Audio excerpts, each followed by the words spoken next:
अस्त्र विद्या और शास्त्र ज्ञान में हमारे दोनों युवराज एक समान सिद्ध हुए, तो हमारे होने वाले महाराज का निर्णय आप कैसे करेंगी राजमाता?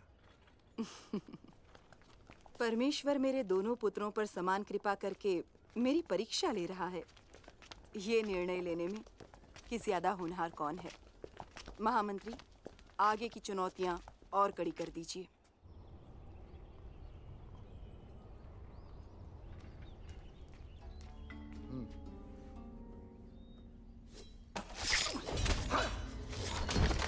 किसे राजा बनाया जाए ये निर्णय अभी हुआ भी नहीं और राजमाता के सामने एक नई समस्या आ गई, उनके विश्वास पात्र साकेत के रूप में। साकेत ने पहरेदारों को मार दिया और सेना के रहस्य चुरा के भाग गया राजमाता। युवराजों को इसी वक्त सूचित करो। जो आज्ञा। दोनों युवराज माहिष्मती की सीमाओं के पार दूर देश के राज्यों में राजद्रोही को ढूंढते रहे। तभी उन्हें सूचना मिली कि राजद्रोही सिंहपुरम में छुपा बैठा है, जहां चोर लुटेरे छुपने के लिए डेरा डालते हैं और अगर कोई पहरेदार वहां आ पहुंचे तो उसके प्राण बचना असंभव है।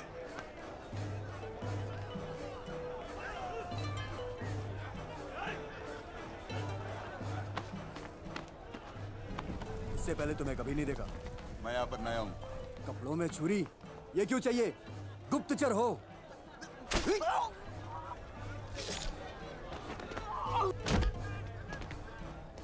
हमारे पहरेदार इतने चौकन्ने होते तो हमें देश विदेश घूमने का मौका कहाँ से मिलता?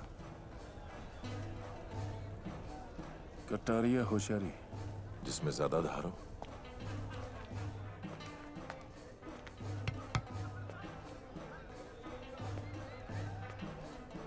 मदिरा है?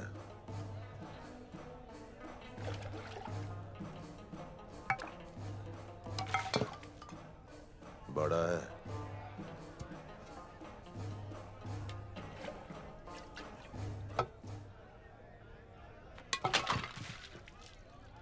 और बड़ा है?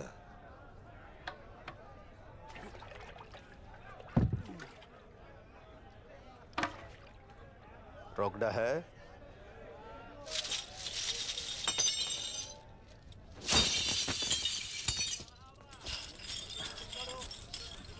मेरे सारे भाइयों की प्यास बुझा दे, इतना है।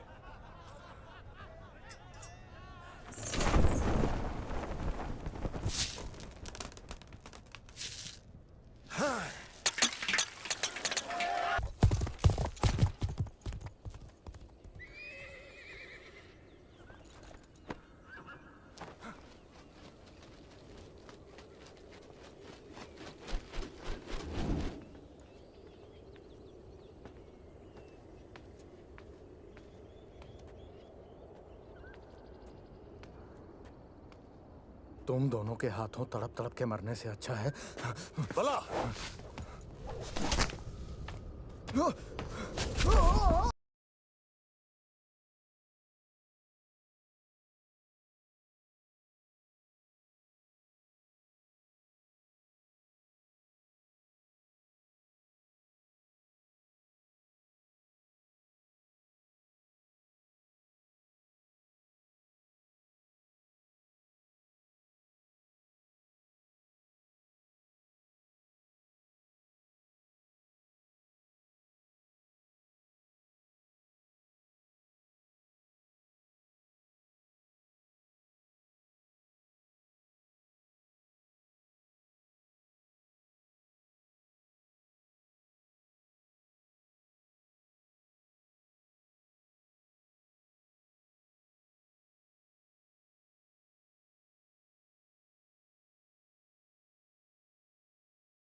अगर वो राज्य में प्रवेश कर गए तो एक एक बच्चे को जान से मार देंगे।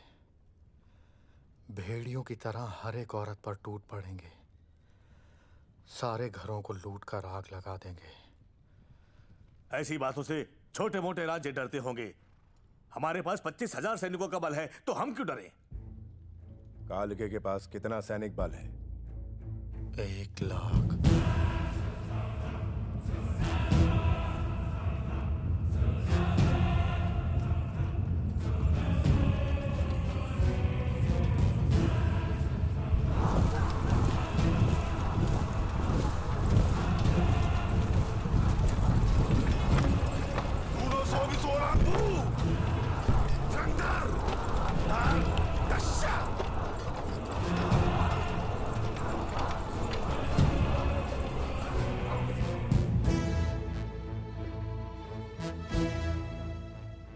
खेत में सांड घुस जाए या राज्य में काल के, दोनों को शमशान बनते देर नहीं लगती।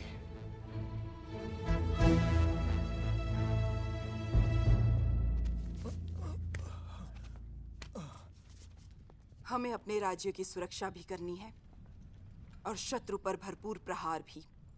हमारी व्यू रचना क्या होनी चाहिए? त्रिशूल व्यूह। त्रिशूल व्यूह सिर्फ पुस्तकों में पढ़ा गया है, इससे अधिक कोई कुछ नहीं जानता।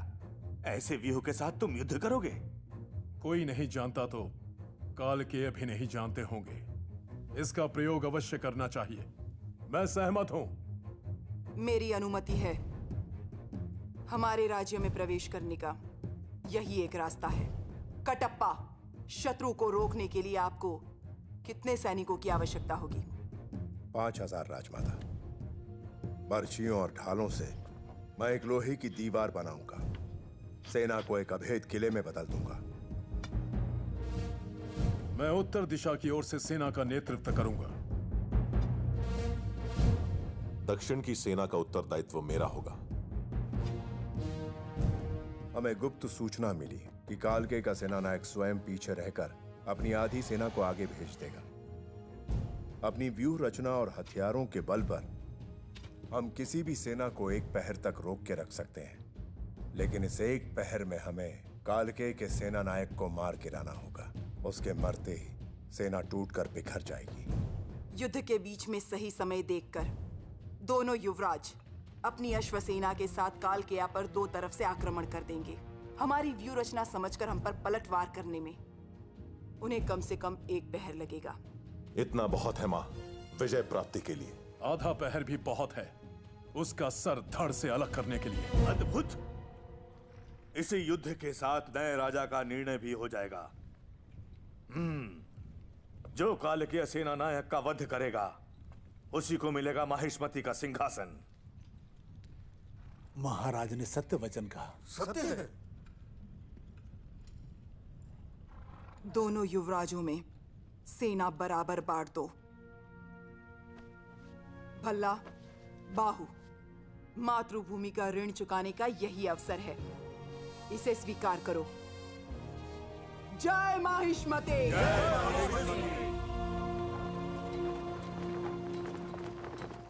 तुम्हारे ताया ने तुम्हारे साथ अन्याय किया है बाहु। तुम्हें ऐसे शस्त्र दिए हैं जो सिर्फ किले की दीवारें गिराने के काम आते हैं। खुली रणभूमि में ऐसे शस्त्रों की क्या आवश्यकता? तलवारों वाला रथ और तीर चलाने वाले हथियार तो भल्लाल देव को दे दिए। तुम्हें इसका विरोध करना चाहिए था बाहु।